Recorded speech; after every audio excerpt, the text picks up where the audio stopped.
My name is Sandra Dance, and I'm Canadian. I live in a small farming community an hour west of Toronto.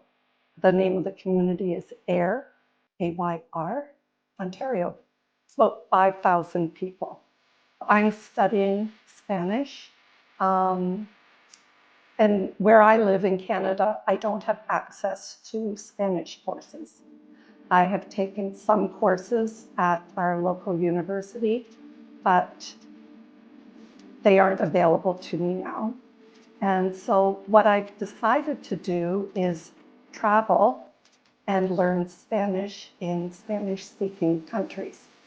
So in the past, I have been to Nicaragua, I've been to Costa Rica, and then I found the school here in Barcelona. And this is my third time here, so I really enjoy it. The first time I was here, I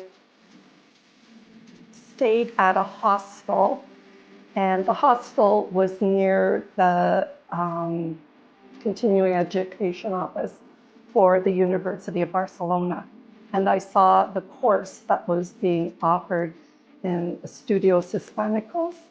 And so I applied for Estudios Hispánicos in the winter, got in, and then I was asking about accommodations, and Unihabit was one of the ones that responded to me.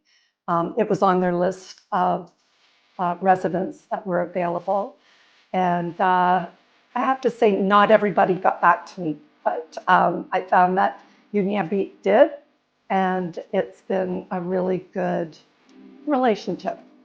I usually stay for 4 to 5 weeks at a time. The course that I'm taking is 4 weeks long, and I like to arrive a day or two ahead of time so that I can get myself situated, I can get my groceries, I can get climatized to the area again. And then I like to stay for a day or two at the end, sort of to wrap things up. And then I usually travel for a week and then go back home.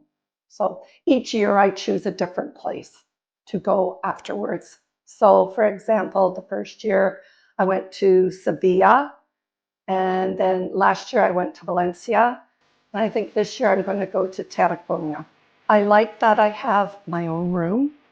I like that I have a small kitchenette with a microwave and a refrigerator. I can make a lot of my meals here.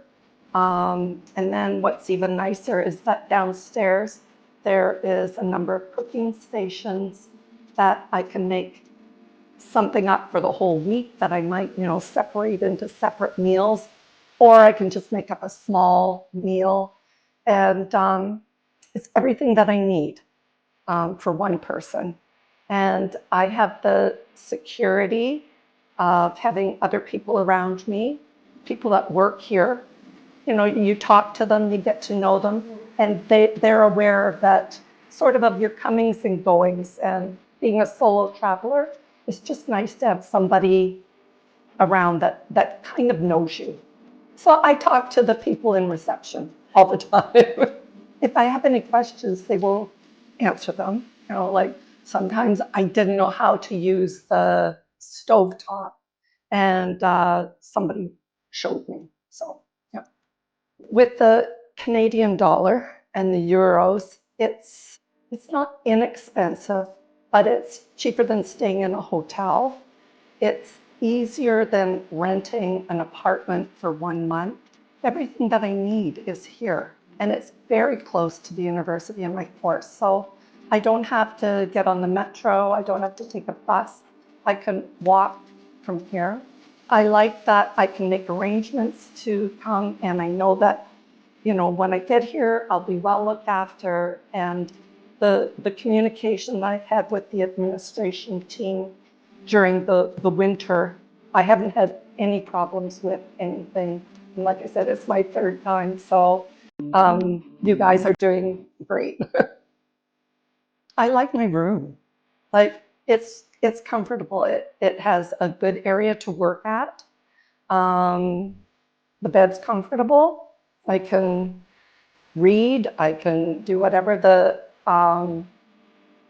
internet works wonderfully. Like I haven't had any problems with. I like being able to sit outside when it cools off a little bit. And I really like being able to go down to the kitchen. I make my coffee every day. So I tend to travel to countries where they speak Spanish. Por ejemplo, Dominican Republic, Cuba, Nicaragua, Mexico, Costa Rica, Panama, and now Spain. And I feel that I'm learning proper Spanish. It's not the North American Spanish. And I get exposure also to Catalan, which I find really interesting because I can see how things are different, but how they're also the same. And I have a little bit of French from living in Canada. I know Catalan people don't say that their language is a mixture of, and I don't need to be controversial, but I can see how it has been influenced, like all the languages influence each other. And I had done the Camino de Santiago earlier, and it's a nice way to explore a country here in Barcelona. I can walk everywhere. And I could take the metro or I could take a bus, but I can explore the city on foot. And that's not something that I would be able to do in like a city like Toronto. I would have to take the metro or do something like the bus or something. Here, I can practice my Spanish and I can, explore the city. I keep thinking, well, maybe I should try someplace else, but yeah, not yet. So, and the teachers at the university are really, really good at what they do. Spanish texts are all in Spanish, which is different from learning Spanish in North America.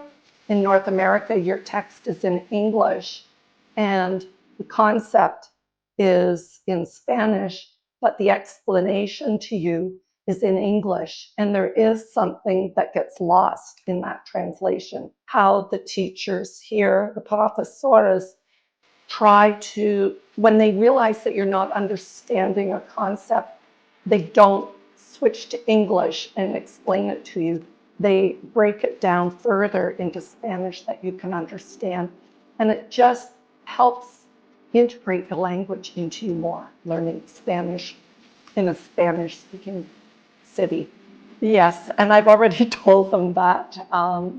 I met with them a couple of days ago, and I said very much I want to come back again for a fourth year, and I've already told my professors that at the university. So, yeah, I'm planning on coming back.